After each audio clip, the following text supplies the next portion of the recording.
기도합니다. 하나님 아버지, 오늘 구역 예배 드립니다. 우리 성도들과 함께 하시고 말씀으로 은혜를 주옵소서. 예수님 이름으로 기도합니다. 아멘. 마태복음 4장 1절로 11절입니다. 그때 예수께서 성령에게 이끌리시어 마귀에게 시험을 받으러 광야로 가서 40일 밤낮으로 금식하신 후에 줄이신지라.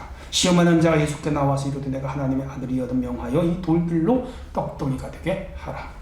예수께서 대답하여 이르시되 기록되었을 때 사람이 떡으로만 살 것이 아니요 하나님의 입으로부터 나오는 모든 말씀으로 살 것이라 하였느니라 하시니, 이에 마귀가 예수를 거룩한 성으로 데려다가 성전 꼭대기에 세우고 이르되 내가 만일 하나님의 아들이든 뛰어내리라. 기록되었으되 그가 너를 위하여 그의 사자들을 명하시니 그들이 손으로 너를 받들어 또 발이 돌에 부딪히지 않게 하려다 하였느니라. 예수께서 이르시되 또 기록되었으되 주 너희 하나님을 시험하지 말라 하였느니라 하시니, 마귀가 또 그를 데리고 지극히 높은 산으로 가서 천하 만국과 그 영광을 보여 이르되 만일 내게 엎드려 경배하면 이 모든 것을 내게 주리라. 이에 예수께서 말씀하시되 사탄아 물러가라. 기록되었으되 주 너희 하나님께 경배하고 다만 그를 섬기라 하였느니라. 이에 마귀는 예수를 떠나고 천사들이 나와서 수종드니라. 아멘. 네, 오늘은요 26과 예수 그리스도의 사역 최종 준비, 이런 주제가 되겠습니다. 세례를 받으셨죠, 예수님. 그리고는 이제 이어서 광야로 나가서 40일을 금식하십니다. 대결단이시죠. 그래서 40일, 모세도 40일 금식했고 엘리야도 40일 금식했고 예수님도 40일을 금식을 하십니다. 이 세 40은 고난의 수이고요. 저는 솔직히 40일 금식 기도는 못했습니다. 40일 금식 기도한 목사님들 더러 있어요. 자, 그 40일 금식을 배가 고팠죠. 그때 이제 마귀가 왔습니다. 마귀는 언제나 내가 결핍이 있을 때, 내가 어떠한 어려움이 있을 때, 내가 곤란함이 있을 때 찾아와서 더 어려운 일을 줘요. 하나님은 내가 어려울 때 찾아오셔서 내 문제를 해결하신, 사탄은 내가 어려울 때 찾아와서 그걸 이용해 먹어요. 우리는 이용당하지 않도록 조심해요. 자, 예수님께 돌로 떡이 되게 해라. 첫 번째 시험. 지금 돌을 봐라. 얼마나 떡이 많으냐. 예수님은 하나님 나라의 왕으로 오셨잖아요. 하나님 나라 왕, 혹은 예수 왕국의 왕, 혹은 메시아 왕국의 왕으로 오셨어요. 사탄은 그걸 알아요. 그러니까 예수님이 이 땅에 영적인 왕으로 오셔서 이제 죄에 빠진 자들을 구원하는데, 즉 사탄에게 예속된 자들을 건져내어 하나님 나라 백성으로 삼으시는데, 너가 왕이 되려고 한다면 돌로 떡을 만들어서 먹여봐라. 뭐예요? 지금 이 배고픈 사람들의 경제 문제를 해결해줘라 이거죠. 로마의 속국이었고 그 당시 가난한 사람들이 많았고 배고픈 사람들이 많았고 곤핍한 사람들이 많았고 핍절한 사람들이 많았어. 그들에게 이 광야에 무수한 돌멩이로 떡을 만들어서 먹이면, 즉 돈을 가지고 경제를 가지고 이들을 살려내면 너는 왕이 될 거다. 예수님 할 수 있죠. 왜? 500명 5,000명 먹었잖아요. 주님 그런 거 안 하죠. 합법적이지 않아요. 하나님이 창조한 자연 질서를 어기는 거라.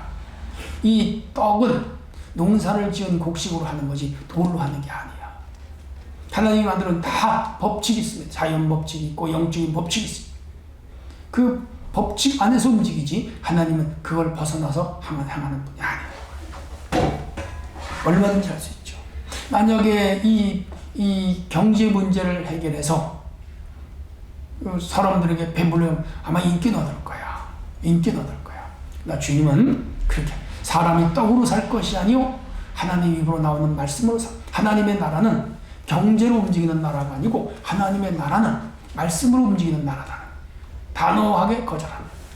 자, 두 번째, 만일 하나님의 아들이든 성전 꼭대기에서 뛰어내려라.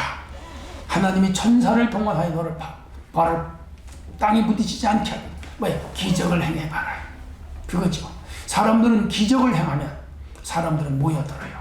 야, 저 사람이 기적을 행했대. 용하대, 신통하대, 우리가 못하는 거 한대. 기적을 행하면 인기는 끊지요. 모여들 거예요. 하나님의 나라는 기적으로 이루어지는 나라가 아닙니다. 예수님은 단호하게 거절해요. 그래서 예수님은 기적 많이 행했어요, 실제로. 네. 그런데 그 기적을 통하여 인기를 얻어서 사람들에게 오늘 말하면 표를 많이 얻어서 여론의 그 좋은 평가를 받아서 왕이 되는 거다. 하나님 나라는 공의와 정의의 나라입니다. 그래서 그 시험을 이깁니다. 세 번째, 엎드려 경배하면 천하만국을 너에게 주겠다. 그렇게 자기에게 절하라고 그렇게 말합니다. 예수님은 오직 경배받을 분은 하나님 한 분밖에 없다. 사탄아 물러가라 하고 내쫓아버렸어요. 사탄은 떠나가고 이제 예수님은 천사들이 나와서 수종 들었다.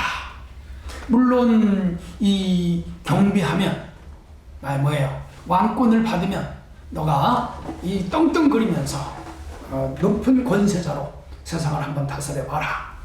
근데 왕권은 하나님이 주지 사탄이 주는 건 아닙니다. 예수님은 단호하게 거절했습니다. 첫사람 아담은 시험에 넘어감으로 인류가 타락했다면 예수님은, 두 번째 아담인 예수님은 이 시험을 이기심으로 영원한 메시아가 되셨습니다. 예수님 공생의 광야 40일 금식이 시작됐고 성령에 이끌려 마귀에게 시험을 받으러 나갔다. 이 시험 받는 것도 사실은 하나님의 인도 속에 이루어지는 것임을 우리는 기억해야 됩니다. 자, 에덴에서 쫓겨난 이 사탄 마귀는 에덴에서 쫓겨난 이 인간은 이 세상에서 고통을 당하는데, 한편 이 하나님께 저주받은 사탄은 주의 백성들을 찾아와서 끊임없이 우리를 괴롭히고 시험한다는 사실도 우리는 잊어서는 안 되겠습니다. 자, 말씀 속으로 들어갑니다. 돌로 떡덩이가 되게 하라는 마귀의 시험에 예수님은 무엇으로 답하셨나요? 4절, 마태 4장 4절. 사람이 떡으로만 살 것이 아니요 하나님의 입으로 나오는 말씀으로 살 것이니라. 그렇게 했습니다. 고대나 현대나 우리 인생에게 가장 중요한 것은 먹고 사는 문제이죠. 우리 생사가 달린 문제인 건 맞아요. 이스라엘은 전쟁으로 인해서 가난한 자들이 많았어요. 궁핍한 자들이 많았어요. 다 힘냈어요. 근데 만약에 예수님이 돌로 떡을 만들어 먹이는 능력을 발휘하면 그가 백성들에게 추앙받을 거야. 할 수도 있어요, 예수님. 5병 이후로 5,000명 먹이고 4병 지후로 4,000명 먹었잖아요. 얼마든지 해. 그러나 하나님은 인간들을 떡이나 빵으로 먹이러 오신 분이 아니고 하나님의 말씀으로 이들을 먹여서 죄로부터 구원하러 오셨어요. 그러므로 목적의 본질이 전도되지 않게 우리 주님은 행동하셨다. 그렇죠. 우리가 세상에 살면서 할 수 있는 일은 하고 할 수 없는 일은 할 수 없고, 해야 할 일은 하고 하지 말아야 할 일은 하지 않아야 돼. 아무거나 막 하면 안 돼. 우리의 가르침. 두 번째, 성전 꼭대기 세우시고 뛰어내려라. 천사들이 받들 거다. 기적을 행해서 인기를 끌어라 그 말이죠. 주 너희 하나님을 시험치 말라 7절에 말씀하십니다. 예수님은 공생의 기간에 기적을 많이 행했어요. 병든 자를 고치시고 죽은 자를 살리시고 바다 위를 걸으시고 풍랑을 잔잔케 하시고 38년 된 환자를 고치시고 12의 혈루증 든 환자를 고치시고 또 백부장 하인을 고치시고 왕의 신하를 고치시고 손이 구부러진 사람을 고치시고 18해 손이 마른 자를 고치시고 18해 허리 구부러진 사람을 고치시고 10문둥병자를 고치시고 2맹인을 낳게 하시고 1맹인은 실로암에 가서 씻어 낳게 하시고, 고라사의 광인을 귀신을 쫓아내시고. 너무 많지. 이 성전 꼭대기 한 20m 꼭대기에서 얼마든지 뛰어내릴 수 있어. 예수님 죽지도 않아. 천사를 동원할 수 있어. 그러나 주님은 그런 이적을 통해서, 오늘 보는 신비주의를 통해서 주의 백성들을 구원하는 분이 아닙니다. 주님은 말씀으로 주인들을 구원하시는 분입니다. 그래서 마귀의 이 유혹을 단호하게 거절했습니다. 이제 세 번째, 높은 산 위에 세우시고 천하만국을 보여주면서 자신에게 절하라. 그때 예수님은 10절에 주 너희 하나님께 경배하고 다만 그를 섬겨라. 우리는 우상을 섬기거나 귀신을 섬기면 안 돼. 지금 귀신이 자기에게 절을 하라는 거 아니야. 절하라는 거 아니야. 귀신은 섬겨 안 되고 귀신은 내쫓아야 안 내쫓지. 우리가 경배할 대상은 여호와 하나님 한 분밖에 없어. 예수님이 하나님의 아들이시고 하나님이신데 귀신에게 우상 숭배하면 되겠어? 안 되지. 내쫓아버렸어. 자, 만약에 천하만국은 당시 로마를 포함한 거예요. 로마 황제 가이사잖아. 만약에 자기에게 절하면 가이사의 그 황제의 권력도 너에게 주겠다. 어마어마한 제시죠. 오늘로 말하면 미국을 너에게 주겠다. 혹은 중국을 너에게 주겠다. 러시아를 통치하는 능력을 너에게 주겠다. 마귀에게 뭐 그런 권세가 사실은 있죠. 권세 잡은 자이니까. 오늘 그 사탄의 세력이 공산주의를 지배하고 그 사탄의 세력이 이슬람 세력을 지배하는 거 여러분 아시죠? 사탄의 세력, 우리 기독교 입장에서 볼 때 그렇단 말이에요. 거대한 힘을 가지고 있어요. 그 힘을 예수님에게 주겠다는 것이죠. 예수님은 단호하게 거절합니다. 주 너희 하나님을 경배하고 다만 그를 섬겨라. 이것을 요약하면 첫째가 물질주의, 두 번째가 은사주의, 세 번째가 실용주의. 오늘 우리에게 꼭 필요한 것들이에요.